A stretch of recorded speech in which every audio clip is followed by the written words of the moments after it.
Monsters come in all shapes and sizes, from winged demons in the air to slithering serpents in the sea, from great horned beasts in the woods to little people hiding under our beds. But no monsters are as mighty as the ones who claim the title of giants, beings so large and imposing that they shape the landscapes around us and crush all who stand in their way. The Japanese Oni and the Norse Troll, two of the biggest and strongest any mythology has to offer. But which one is stronger? My name is Zenonaki, and I welcome you all to tonight's episode of Crypto Crossing. For the uninitiated, this is the show where we look at who these monsters are, what they can do, and finally discuss why one of them would beat the other.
Who are the Oni? Onis are a race of gigantic demons found in Japanese mythology. The term Oni originated to mean invisible or unseeable, because originally Oni was the name given to all ghosts and similar spirits, both good and bad. However, they were more discussed in reference to misfortune from unseen forces, leading to them being seen as more bad than good. To explain fully, I think it would be helpful to further explain the way monsters are generally classified in Japanese mythology and folklore. Three of the most basic classifications are Oni, Kami, and Yokai. While Oni originally meant spirit, over time it changed to describe demons, otherworldly beings who intend to do harm. Kami, literally meaning divine, is the name most often attributed to gods. However, it more accurately describes spiritual beings of great power, which besides gods would also include angels and the spirits of kings or priests. And finally, yokai are the strange and bizarre. They're monsters that defy explanation, anything with a mysterious or unpredictable nature that sets it aside from the natural world. I point these three terms out because they're not mutually exclusive. There are many instances in which they overlap. For example, Oni that are particularly strong could also be considered Kami, such as the primordial god Raiden, who is considered a Kami due to his divine nature, but is also considered an Oni due to his evil temperament and cruelty. Similarly, it is not uncommon for modern Oni to be classified as a kind of yokai, due to them being strange and unnatural monsters. With the introduction of Buddhism into Japan in the mid-6th century, the Oni were adapted from invisible spirits into demons and monsters, and with this shift came a change in appearance to suit them. The new depictions of Oni were that of brutish giants, with wild unkempt hair, gangly tusk-like teeth, and one or more horns protruding from their heads. They may also appear in a variety of colors, typically red or blue. They are often depicted wearing loincloths fashioned from the skin of great wild animals that they have slain, such as tigers or leopards, or similar predatory cats. This depiction may be a reference to the Chinese zodiac calendar. Oni and similar evil spirits are said to travel from the northeast, which is thus considered unlucky, and this direction is sometimes called the Demon Gate. If this direction is followed along the Chinese calendar, the resulting zodiacs they pass through would be the ox and the tiger. Rather than being their own self-sufficient race, many Oni are actually said to result from human spirits, very wicked humans in particular. It is said that when evildoers die, their departed spirit goes to a hellish underworld, known as Jigoku, where they are punished for their actions. However, it is said that the most wicked of all are transformed into an Oni, where they serve as the ones who get to punish the lesser wicked souls. Not exactly fair if you ask me. While many Oni roam the underworld torturing damned souls, it's also said that if a human is truly so wicked that they may actually begin to change into an Oni while they're still alive, growing huge and monstrous as a result of their evil. These Oni are said to roam the earth, living in treacherous areas such as dangerous mountains or caves, where they prey upon innocent travelers that they kill and devour. Oni of this variety were typically thieves, murderers, or worse. Finally, those who practiced black magic also fall into this variety, and it is sometimes explained that they gained their Oni transformations through the use of such magic. One of the most famous stories about this kind of earthborn Oni is the myth of the Shutendoji, the legendary leader of a band of thieves who achieved demonic status through the wickedness of him and his followers. However they come about, Oni always spell trouble and misfortune for any and all they come across.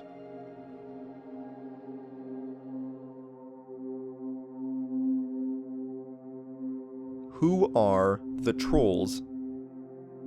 Trolls are a class of supernatural giants found in Norse mythology and more recently in Scandinavian folklore. The name originates from the Old Norse troll, which was a blanket term for describing a number of different supernatural beings, including things like ghosts, fairies, and even werewolves. However, the name also applied to the great giants of Norse mythology known as the Jotnar. These giants are said to come in a variety of different shapes and sizes, most prominently very large and equally ugly. To explain the origins of the Jotnar, we must go back to the beginning of Norse cosmology. In the beginning, there was a cold and endless void, spanned by 11 frigid rivers called the Ice Waves. From these rivers spilled a caustic venom which settled and froze along its banks, and formed the first primordial being, Ymir. But Ymir wasn't alone for long, as the river's ice also begot other beings, ones whose descendants would come to be renowned as the gods of the Norse pantheon, and it was these gods who would bring about Ymir's demise. But before meeting their fate, Ymir begot 2 offspring, one from under each arm, a male and a female, the first members of the ice giant race. Ymir's massive remains were placed in the center of the void. His flesh became the land, his blood became the seas, and his bones became the mountains. One of 9 worlds in total, this world would be known as Midgard or Middle-earth, and would be the home to mankind. The Trolls were banned from inhabiting it and instead made to live in the separate world of Jotunheim, said to be located in the Far East. The assassination of Ymir would spark a conflict between the Trolls and the gods, which would rage on between their descendants for the rest of time. While many of the Norse gods shared some Jotnar heritage, namely Odin and Thor, the gods themselves frequently waged war against the savage giants, a struggle which is said to have driven Trolls to near extinction in the modern day. With the introduction of Christianity into Scandinavia in the 12th century, the roles of Trolls shifted in suit. Rather than enemies to the Norse gods, Trolls became the enemies of organized religion and natural predators to Christians. The giants became ancient mountain dwellers who desired to be left alone and lashed out against the foreign mankind for trespassing into their lands, mirroring native sentiments during the Christianization of Scandinavia. While the Jotnar of myth came in a variety of appearances ranging from beautiful to ugly, the Trolls of later folklore were almost exclusively monstrous brutes. Depicted as ill-tempered barbarians brandishing crude weapons, Trolls engaged in the act of Bergtagen, where they would raid farms and kill their inhabitants. This behavior is thought to be a possible reference to Vikings or similar barbaric groups who were known for pillaging. But for as mighty as they were, Trolls were far from invincible. They were ultimately vulnerable to direct rays of the sun, which turned them into inanimate stone. For this reason, Trolls would often be found in remote areas plagued by overcast skies and harsh weather, which also served to isolate them from mankind. Naturally dark areas such as caves also did the trick. Some Trolls were known to take residence in ancient ruins or under old bridges for shelter. For this reason, the climate and terrain of Scandinavia allowed some Trolls to survive into the modern day, at least according to modern sightings and reports. Similarly, The Norse realm of Jotunheim was said to be entirely made up of such harsh features and frigid weather, a home naturally fitting for a Jotun. Travelers are warned not to explore these untamed regions, lest they run the risk of upsetting its inhabitants and incur the wrath of the mighty trolls.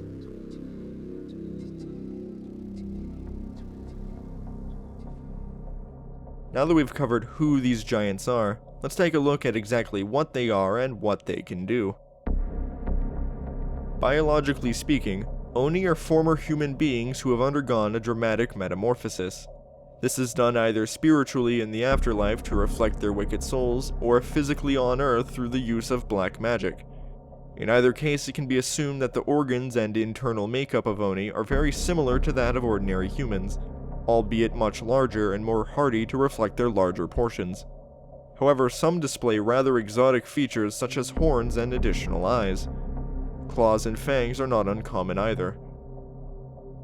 They come in a very broad range of sizes, all of which huge, from a few meters tall at their smallest to nearly 100 at their largest. These sizes are a reflection of their power and rank. Possibly a holdover from their ancient ancestor Ymir, who begot the first Jotnar from under each arm, trolls appear to be able to reproduce asexually through what is called budding, though they also display separate sexes and can reproduce sexually. Many trolls are described as having additional heads or limbs, suggesting these individuals were either siblings who didn't form their own bodies fully, or perhaps are examples of offspring who have not yet split from the parent.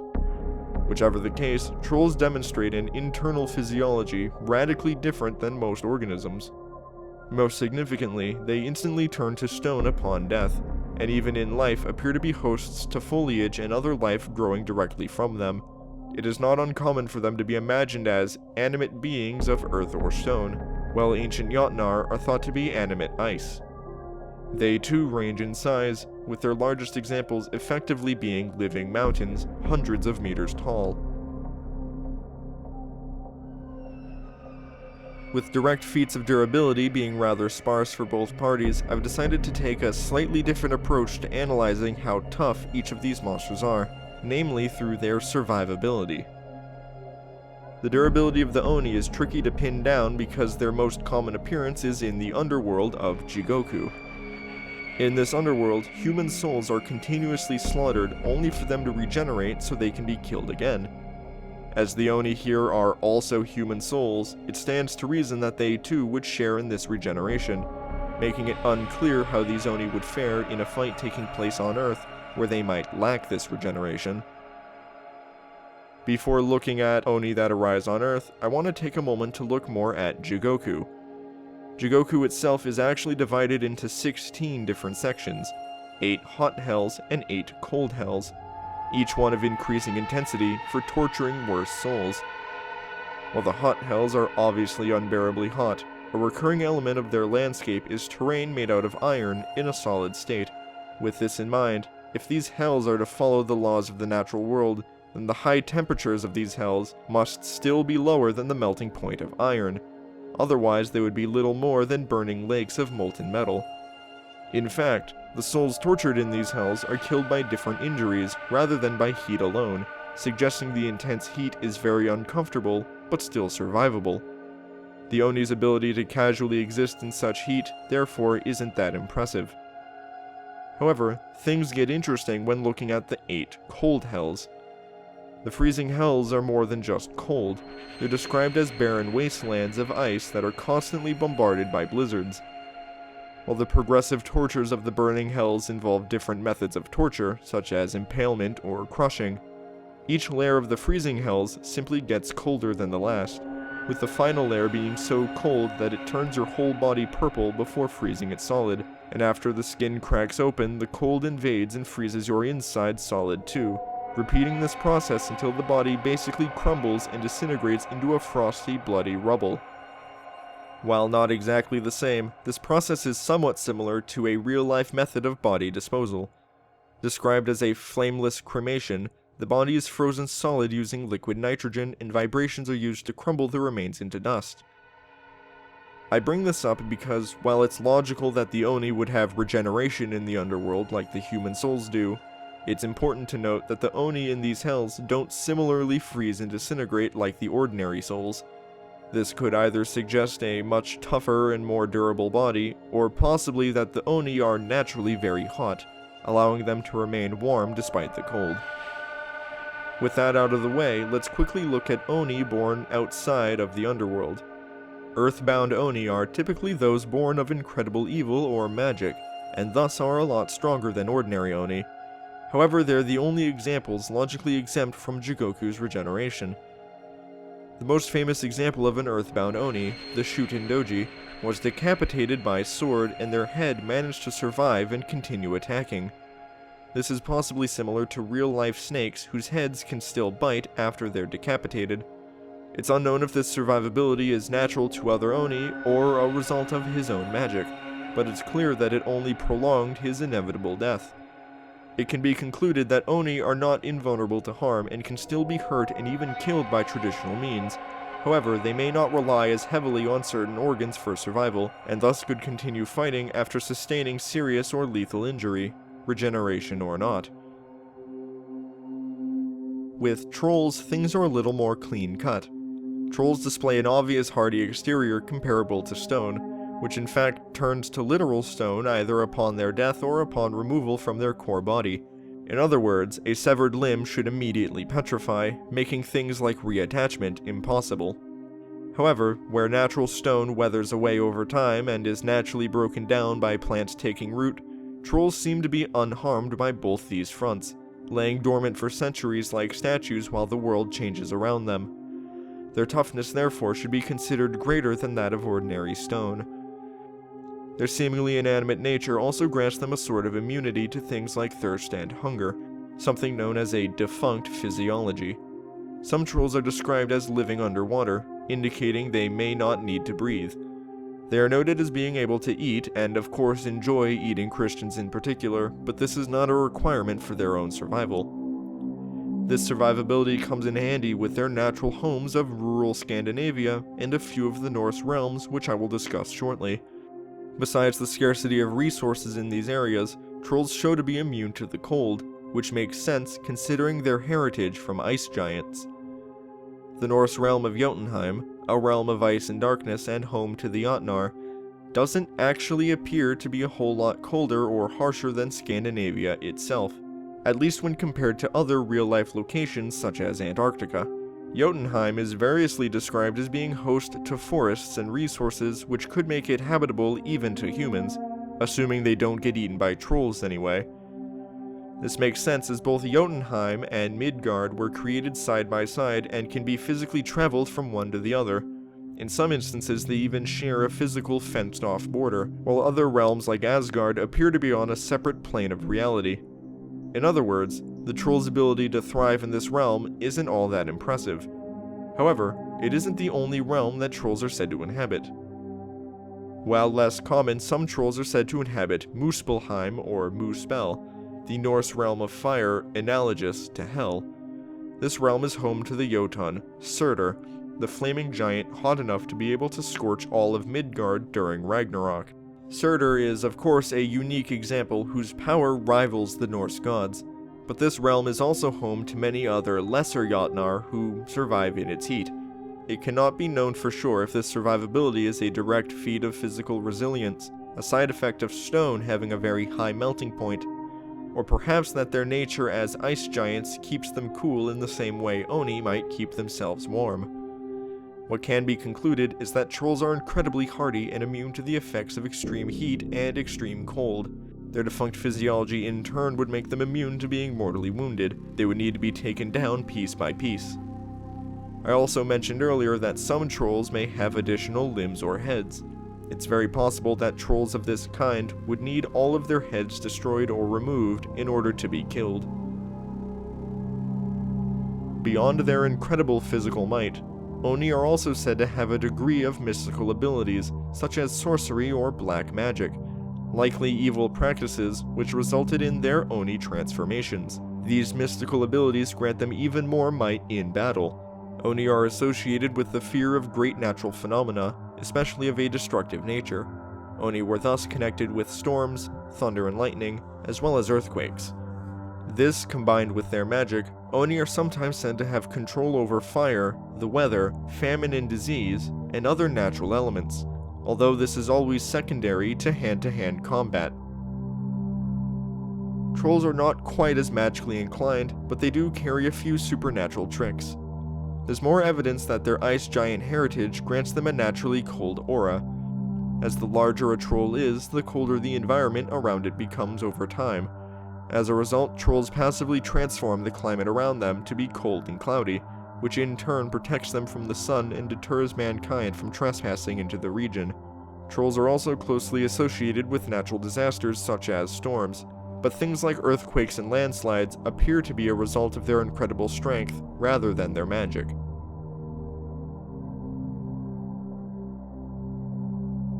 Now we're finally to the meat of this discussion. Let's look at how strong these giants really are. In one of the 8 burning hells of Jigoku, the Crushing Hell, Oni are said to move iron mountains together to crush a multitude of souls between them. There is no solid definition for what constitutes a mountain, but the general definition is for something with a peak greater than 100 meters, with regard to how steep they are. Generally speaking, most mountains are taller than this, but this smaller definition is much more manageable, both for the Oni pushing it and for me running the numbers. Given the situation of the mountains being pushed together, it would make sense to imagine them as having 2 flat faces where they come together. So for the sake of this breakdown, I will measure the pair of mountains like a cone that is being cut down the middle. So first let's start measuring that cone. With a height and radius of 100 meters each, we'd have a volume of over 1 million cubic meters. The density of cast iron is 7,300 kilograms per cubic meter, meaning an iron cone of this size should weigh in upwards of 7,300,000 metric tons. As each mountain would be closer to half of this cone, each mountain would itself in turn weigh half of this, or just over 3 million metric tons. This of course sounds like a feat of truly monumental strength. However, it cannot be determined exactly how many Oni are responsible. At minimum, I would imagine a pair pushing the mountains together, halving it again. And if each mountain was pushed by 10 Oni, then each would only be pushing 180,000 tons. A counter is that this is the minimum size for the mountains. They could be hundreds of times larger and heavier. Many stones and rock formations throughout the region of Scandinavia are often attested to be the remnants of stones thrown by trolls, and there is no definite size for them, while the mountains themselves are said by some to be the remnants of the largest deceased trolls. Obviously, a troll the size of a mountain would likely have the strength to move mountains of their respective size, so I'll have to scale down a little to look at more typical trolls. Trolls were famously opposed to Christianity, thus they were said to attack and destroy churches. In northwestern Europe, the standard design for temples is that of the stave church. Basically, holy wooden castles built around large wooden support beams, called staves in Old Norse. Trolls were most often said to demolish these buildings by hurling humongous stones at the churches. Unlike stone, wood as a building material has an interesting property where the durability and structural integrity of it depends on the arrangement of the wood in the structure, with some arrangements even outlasting stone structures in terms of physical resilience. With this in mind, calculating the bare minimum force needed to collapse a structure depends on many variables, such as where the damage is inflicted. So, for argument's sake, we will go with the notion that the churches were destroyed via the strike of a single large projectile, in this case a ginormous stone. Given the nature of stave churches, the strike would need to take out the central stave, meaning it would first need to pass through the rest of the church built around it. Hedal Stave Church in Norway is 26 meters high, 20 meters long, and 16 meters wide. I will use this as the baseline for extrapolating the size of the rock thrown. A spherical stone 5 meters wide would have a volume of roughly 525 cubic meters, giving it a weight of over 1,500 metric tons. This is far more impressive than it sounds, as throwing an object means applying enough force to it that it can overcome the pull of gravity. In this hypothetical scenario, we don't have any data on how high or far these rocks were thrown from, so getting down an exact number for the force needed is tricky. So let's take a step back and look at human athletes as a baseline. The record for weight throwing is the launching of a 25 kilogram weight a distance of 25 meters. while the record for the heaviest weight ever lifted was 2,850 kilograms. Using this as a crude baseline, we can see a huge difference in how strength contributes to throwing an object versus simply lifting it, where the strength needed to simply lift an object translates to throwing roughly 1% that object's weight a considerable distance. With this mindset applied to the thrown stone, this would be the equivalent of trolls lifting something over 150,000 tons. Logically, Oni should be considered as intelligent as the humans they spawned from. Whether or not they retain their memories and knowledge, there's nothing to suggest they would become dumber. Although it stands to reason that modern-day Oni would therefore know as much as present-day man, keeping with the spirit of the match, I will limit them to the era of ancient Japan. This means Iron Era technology. Japan would not acquire gunpowder until the 13th century. Luckily for the Oni, iron is more than plentiful in Jigoku, and they have plenty of uses for it. The Oni's signature weapon of choice is the kanabo, a thick trunk of iron studded with spikes, ideal for bludgeoning opponents to a pulp. As the kanabo proves most fatal in the hands of skilled warriors, it should come as no surprise that the hulking Oni is said to become nigh unstoppable when armed with one. This actually has an expression attached to it.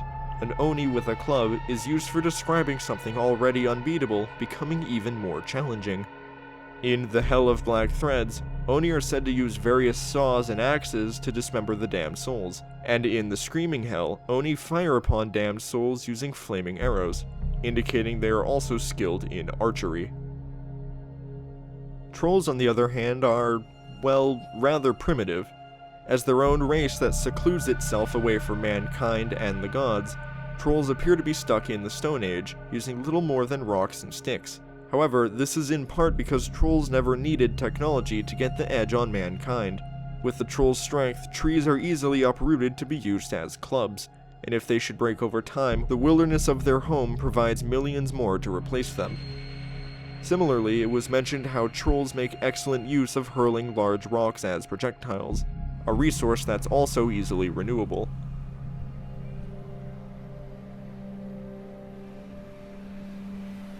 While Oni are feared for being unstoppable, there are still ways they can be warded off. On the first day of spring, Japan celebrates a festival known as Setsubun, in which they ward off Oni and other evil spirits by throwing beans at them. This is said to work by inciting good luck, which naturally keeps the Oni at bay. It was also mentioned that Oni are said to travel along the northeast direction, called the Demon Gate.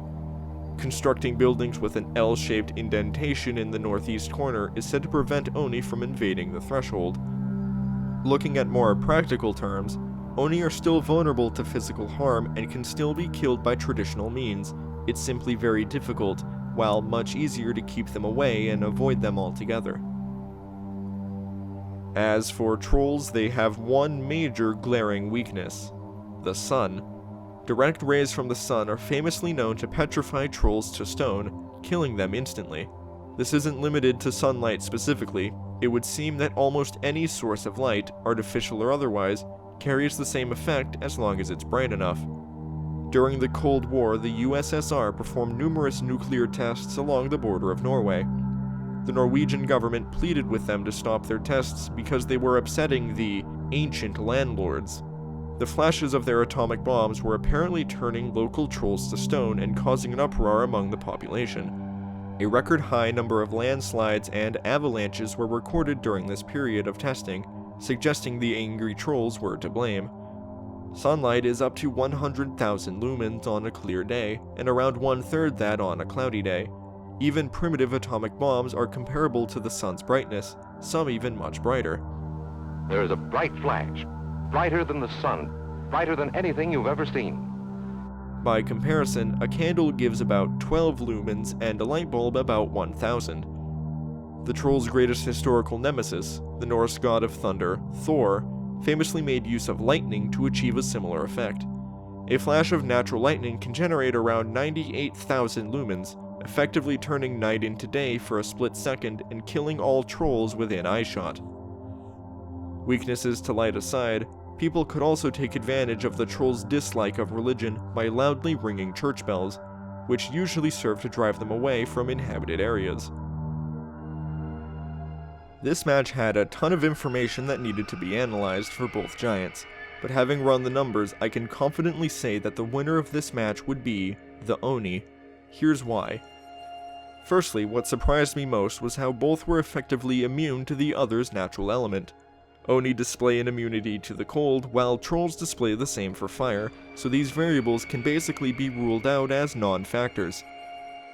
While it's true that Earthborn Oni are still mortal and vulnerable to conventional damage, as the case with the Shutendoji, this is still incredibly difficult beyond reason.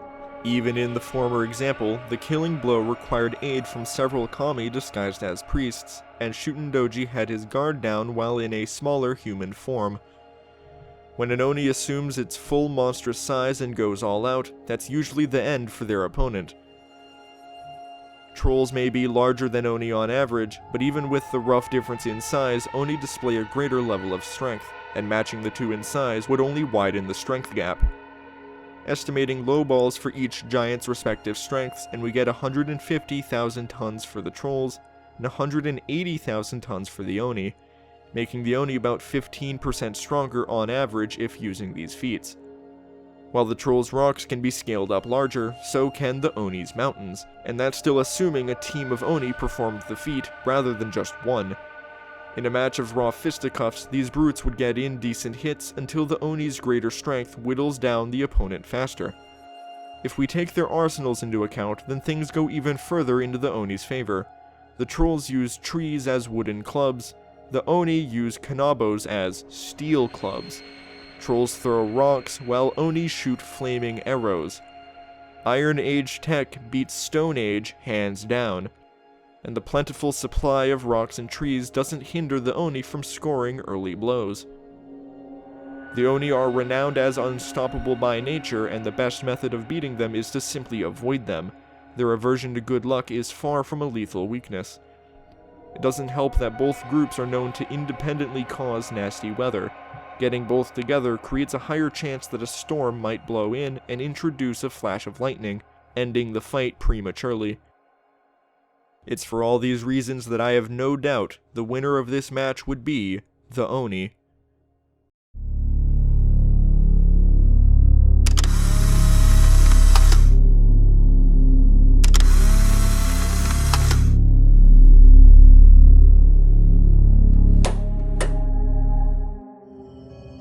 I hope you all enjoyed the video. This was truly a giant of an episode and took longer than expected to make. You can show your support by giving the video a like or sharing it with a friend. And if you really want to help out, you can become one of my supporters on Patreon and gain access to a few fun perks. Anything you could do would greatly help out and make it easier for me to make more of these in the future. Until next time, this is Ben Zenanaki, signing off.